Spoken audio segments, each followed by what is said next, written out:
Most retirement advice on the internet is written for people who have absolutely no pension. And I get it, pensions are basically going extinct, like Blockbuster Video and people who don't skip ads. But here's the thing. If you do have a pension, almost every single rule of thumb you've ever heard about retirement, the 4% rule, the save 25x your expenses thing, the you need $1.5 million to retire calculator your coworker sent you, all of it changes. Some of it gets better. A lot of it gets simpler. And honestly, having a pension is kind of like showing up to a potluck and finding out someone already brought the entire main course. You still need sides, but the pressure? Totally different. Today, we're breaking down exactly why everything in retirement changes when you've got a pension coming. We're talking income strategy, portfolio sizing, withdrawal math, Social Security timing, risk tolerance, all of it. And by the end of this video, if you've got a pension, you're either going to feel a whole lot better about retirement, or you're going to realize you've been massively overthinking it. Let's get into it. Before we go any further, let me just do a quick reset for everyone watching who maybe isn't totally sure what a pension is, because I promise you, there are people watching right now nodding like they know, and they absolutely do not know. A pension, also called a defined benefit plan, is a retirement benefit where your employer promises to pay you a fixed monthly income for the rest of your life, starting at a specified retirement age. It's usually based on a formula that includes your years of service and your final salary or average salary. So if you worked as a teacher for 30 years or a firefighter, you might be sitting on a pension that pays you, say, $3,000 or $4,000 or even $6,000 a month, every single month. For life. And that is huge. Because here's the thing that I want you to really internalize. That guaranteed monthly check fundamentally changes the math of everything else. It changes how much you need to save. It changes how aggressively you need to invest. It changes when you take Social Security. It changes how you think about risk. It changes all of it. And yet, I see pension holders all the time making retirement decisions like they don't have a pension, stressed out about whether their 401k balance is big enough, panicking during market corrections, trying to build a nest egg of $2 million because some influencer told them to. That's like training for a marathon when someone already offered to drive you. First, the 4% rule doesn't apply the same way. You've heard of it. It basically says if you have a retirement portfolio, you can withdraw 4% per year, and historically, your money should last 30 years. So if you want $40,000 a year from your portfolio, you need $1 million. Want $80,000? $2 million, and so on. It's a useful rule. I like it. But here's what it's actually solving for. It's trying to make sure your portfolio covers all your living expenses for the rest of your life. If you've got a pension, it's already doing some or maybe even most of that job. Let me give you an example. Say your annual retirement expenses are $70,000. Now say your pension pays you $36,000 a year, and Social Security will eventually add another $24,000. That's $60,000 in guaranteed income right there. You only need $10,000 a year from your portfolio. To generate $10,000 a year at a 4% withdrawal rate, you only need $250,000 in your portfolio. Not $2 million, not even $1 million, $250,000. Now, am I saying you should only save $250,000? No, more is always better. Flexibility matters. Healthcare costs are real. I'm not out here telling you to stop contributing to your 403b, but I am saying that if you have a pension and you've been beating yourself up because your 401k balance isn't where some generic retirement calculator says it should be, you might be measuring yourself against the wrong standard entirely. Your standard is your income gap, the difference between what your guaranteed sources cover and what you actually need to live. That's the only number you need to fund from your portfolio. 2. Sequence of returns risk. Way less scary. Here's one of the scariest things in retirement planning that nobody talks about enough. Sequence of returns risk. This is the risk that the market tanks right when you retire. Like you hit your retirement date, pop the champagne, do the cake thing, and then the S&P 500 drops 30%. And now you're forced to sell investments at terrible prices just to pay your bills, which means less money left to recover when the market bounces back. It's a very real risk. It is derailed retirements. It's one of the main reasons the 4% rule even exists, to make sure you wouldn't run out of money. But here's the thing with pensions. You've got a built-in defense against sequence of returns risk because you don't need to sell your portfolio to eat. Your pension shows up on the first of the month whether the Dow is at 40,000 or 18,000. It doesn't care. It doesn't fluctuate. It just arrives, like a golden retriever that never has bad days. So when the market drops, instead of being forced to sell, you can just leave your portfolio alone, let it recover, draw on your pension, maybe even buy more at the dip if you've got extra cash sitting around. This is genuinely one of the biggest and most underappreciated advantages of having a pension. It gives you the patience to be a good investor because you're not depending on your portfolio for basic survival. 4. Social Security timing changes too. Okay, so the conventional wisdom is delay as long as possible, ideally to age 70 to maximize your benefit. And honestly, for most people without pensions, that advice makes a lot of sense. The longer you wait, the higher your monthly payment. If you live into your 80s or 90s, delaying is almost always a mathematical win.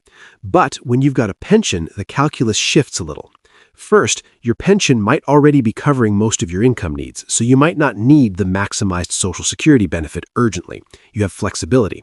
Second, and this one is interesting, if you're a government worker with a pension, there's something called the Windfall Elimination Provision, or WEP.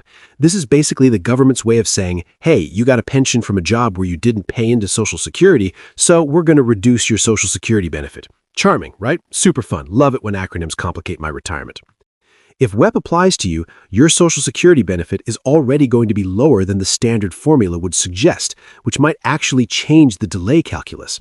Sometimes taking it earlier makes more sense when the delayed benefit isn't as large as it would otherwise be. The point here isn't to give you a one-size-fits-all answer on Social Security timing. It's to say that having a pension adds a variable that most generic Social Security advice ignores. Run the actual numbers for your situation, or work with a fee-only financial planner who knows how to model pension plus Social Security together. 5. You can afford to take more risk, or less, your choice. Here's something that surprises people. A pension can actually justify taking more risk in your investment portfolio, not less. Hear me out. One of the main reasons people shift to conservative, bond-heavy portfolios as they approach retirement is to protect against volatility. You don't want to be 100% in stocks when you're withdrawing money every month, because a big drop means selling low. But again, if your pension covers your basic expenses, you don't need to withdraw from your portfolio regularly. Your portfolio can just sit there, grow, compound. You can let it ride through the market's mood swings without panicking. That means you can potentially stay in a more aggressive, growth-oriented portfolio longer than the average retiree, because your risk capacity is higher. Your basic needs are covered. The portfolio is bonus money. Now flip that around. Some pension holders go the other direction. They say, look, I've already got guaranteed income for life. I don't need to swing for the fences with my investment portfolio. I'll take a more conservative approach and just sleep well at night. That's also valid. Both strategies can work, and which one is right for you depends on your goals, your personality, and what you actually want your portfolio to do in retirement. Are you building wealth to leave to kids or grandkids? Aggressive might make sense. Are you trying to maintain flexibility for a bucket list trip every few years with minimal stress? Conservative might win. The key insight is, with a pension, you have options that pure portfolio retirees don't. You can choose your risk level based on your goals, not out of necessity. Section 6. The mental shift nobody talks about. I want to spend a minute on something that doesn't get talked about in the personal finance world very much, but I think it's actually really important. The psychological shift that comes with having a pension. A lot of retirement anxiety, and there's a lot of it out there, is really anxiety about uncertainty. Will my money last? What if the market crashes? What if healthcare costs more than I planned? What if I live to 97 and run out of money at 96? These are real concerns, and they are significantly reduced when you have a guaranteed income stream that never runs out. There's actually research on this. Studies have consistently shown that retirees with guaranteed income sources, pensions, annuities, strong Social Security benefits, report higher life satisfaction and lower financial anxiety than retirees relying purely on portfolio withdrawals, even at similar wealth levels. Think about that. Two people with the same net worth. One has a pension, one doesn't. The one with the pension is happier, less stressed, and more willing to actually spend and enjoy their money in retirement. Because here's the secret about retirement that nobody says out loud. The goal isn't to die with the biggest possible account balance. The goal is to live well. Stop worrying about money and actually enjoy the time you've worked your whole life to earn. A pension is essentially a permission slip to do exactly that. Section 7. Common mistakes pension holders still make. Alright, I've been very pro-pension this whole video, which deserved, but let me give you some real talk about mistakes I see pension holders make, because having a pension doesn't automatically mean your retirement is set. Mistake number 1, ignoring inflation. Here's the scary thing about some pensions, especially older ones or certain state pensions. They don't have cost of living adjustments or COLAs.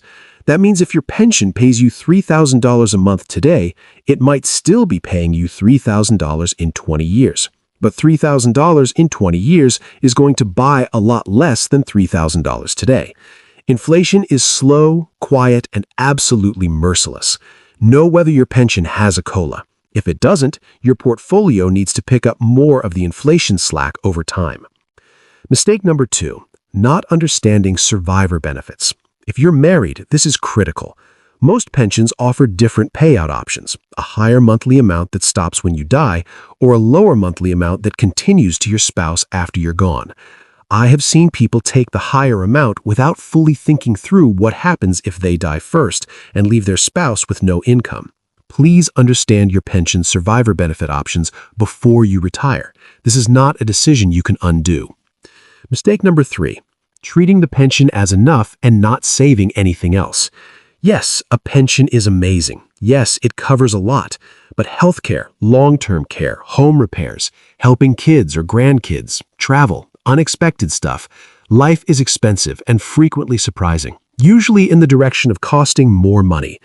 Having some invested portfolio alongside your pension gives you flexibility and a cushion. Don't let the pension make you complacent about building any other assets. Mistake number 4, not asking what happens if your former employer goes under. Private sector pensions, yes, some still exist, are insured by the Pension Benefit Guaranty Corporation, the PBGC, up to certain limits.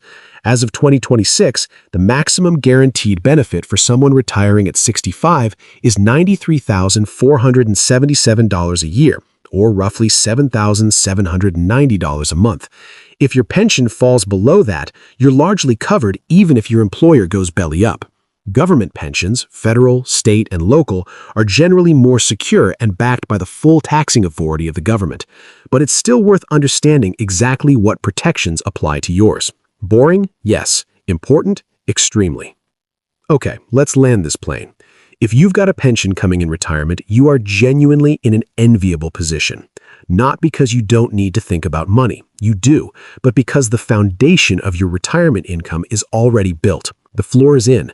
Now you're just deciding how high you want the ceiling to go. The one thing I want you to take from this video is simple. Don't apply generic retirement advice to a non-generic situation. You are not the average 401k only retiree. Your math is different, your strategy should be different, and your stress level, honestly, probably should be a lot lower than it is. Do the math on your actual income gap. Understand your pension's COLA and survivor benefit options. Know how WEP affects your Social Security if it applies. And build a portfolio that serves your specific goals, whether that's growth, flexibility, legacy, or just the peace of mind that knowing you've got options. If you found this valuable, drop a like. Subscribe if you're new. We break down retirement, investing, and personal finance in a way that hopefully doesn't make you want to fall asleep or throw your laptop out a window. And hey, I want to hear from you. Are you a pensioner? Are you counting down the days to one? Drop a comment below and tell me what retirement actually looks like with a guaranteed check coming in every month. I will be reading. See you in the next one.